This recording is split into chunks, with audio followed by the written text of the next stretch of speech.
we have heard that everybody is born an artist. And I thought about that and wondered, is that really true? I mean, can everybody be an artist? I think that we can be makers of beautiful things, and we probably all have creative urges and a need to be creative.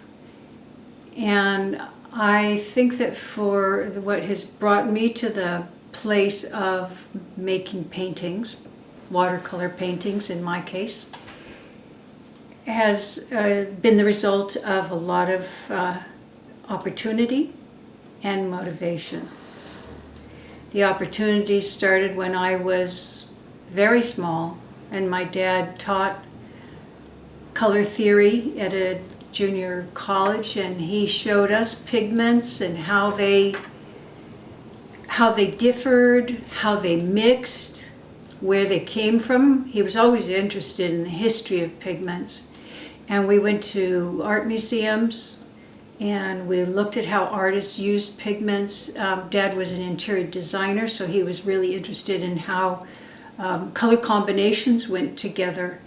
And we would look at paintings and talk about the color combinations. We talked about how they were composed and why this particular drama was created by a composition in a painting. Matter of fact, going to museums is the way we have always celebrated the family coming together, and we still do. That's our special time, going to museums together. Our parents encouraged us to be creative. They always said, please don't buy me anything. I just want you to make me a card or make me something that you like to do. And so they really held to that. There wasn't any wavering. So we were always making things. And at Christmas time, we'd make 20 of something and give them all away. So in my many crafts, my many things I've made included weaving, which was a really nice one. I even dyed my own wools. I knit. I have embroidered. I have done needlepoint. I've done photography many years. I've made clothing. I've worked on the interior in my house. It's just wherever I could, I used my creative skills, and that was always encouraged by my family. And then about 15 years ago, I was teaching third grade, and my school had enough money to hire an artist to come in and teach the kids. And she taught them watercolor. And the first lesson, which was about the color wheel and so on, I went off and corrected papers. But then the second lesson, she taught them to mix colors to make a brown to create a tree. And I just dropped the work at my desk and said, where's your paper? And drew myself a tree and started doing what the kids were doing. And I thought, oh, this is something I could do. I had never had confidence in being able to draw. In fact, I didn't have any art classes behind me, but I had gone to, my major in college had been art history. And through art history, which is the history of the world, through the art of the world, I'd seen a lot of art. And I kind of had a sense of what a lot of different people had done to express themselves. So, also at that time, my father had finally taken up watercoloring. He retired really late from being an interior designer, and the family had always encouraged him to paint. And so I thought, I could probably do that. And I began to take classes, and I took a lot of different classes. I found that painting is not nearly as easy as many teachers say it is. In a watercolor class, they'll often say, all you have to do is zip, zip, zip, and you have this beautiful painting. And I didn't have that experience at all. I just had a lot of messes. But when I sat down and very carefully worked out my subject, and if I loved my subject, then I found that I could make a painting that was worth looking at. And so I've been working at that for about 15 years, and I've been very consistent with it.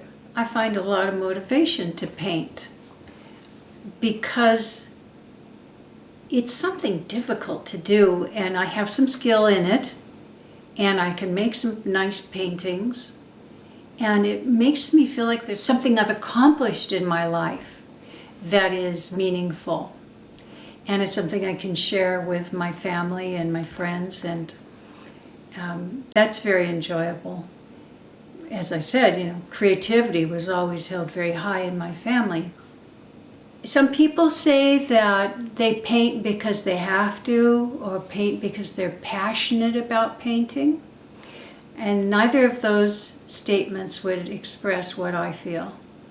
For me, it's more like wanting to solve a problem. I have a scene that I've taken a photograph of, or that I'm in front of, or that I've created from various sources. And I feel like that is just the most beautiful thing, and I really want to express that. Well, that does sound like passion, so maybe I have to admit to some passion in there.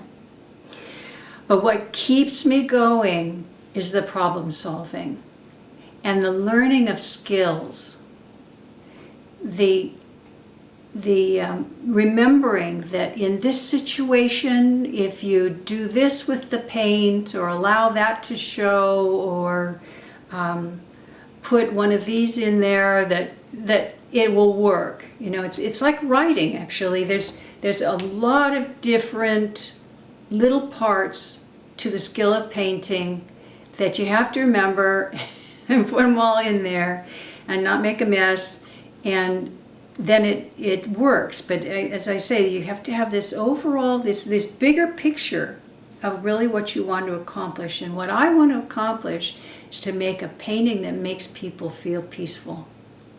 There's beauty in lovely use of color, in gorgeous composition, for me, in nature. It's usually in nature, although I like doing people too. So the way I start is that I make a careful drawing, and I usually paint fairly large because it's, believe it or not, easier to paint larger because the little pieces are not so little. And then I figure out which parts I have to leave light, and I just wash in a little bit of the colors in, and then I start figuring out which areas are going to have the greatest amount of detail and which areas I'm going to be a little bit more impressionistic with. And taking the painting through its various stages to a finished painting can take a lot of self-reflection, a lot of observation. There's lots of stop places along the way. And thank goodness I have a mentor, because she helps me edit what I've done. She helps me see my stuck places. She helps me with teaching me the skills I need to know to get past them. I made this composition from a number of different photographs that I had taken. And I like this kind of curved V, and I love the light coming down through.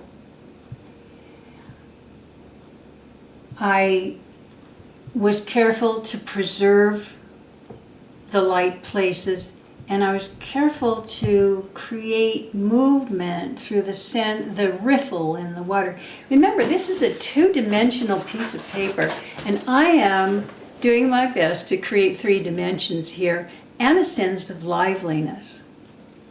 Often I'll put in a bird or a child or something like that to create the life, but here It's the riffle in the water, the reflection of these trees down in the water. For me, a painting should bring me to a place of peace. I want the beauty of it to give me a respite from my busy life. I want it to help me exhale. Because when I look at a painting on a wall, that's just what I do. I find a resting. I feel a lowering of my heartbeat. And I think that's what beauty does for us. And that is my goal in painting. And I really appreciate your watching this and listening to me talk about my process. I'm just an ordinary person, but I have had opportunities and I do have motivation. And I think that's what's made the difference for me. Please come and visit my website and the shows that I have.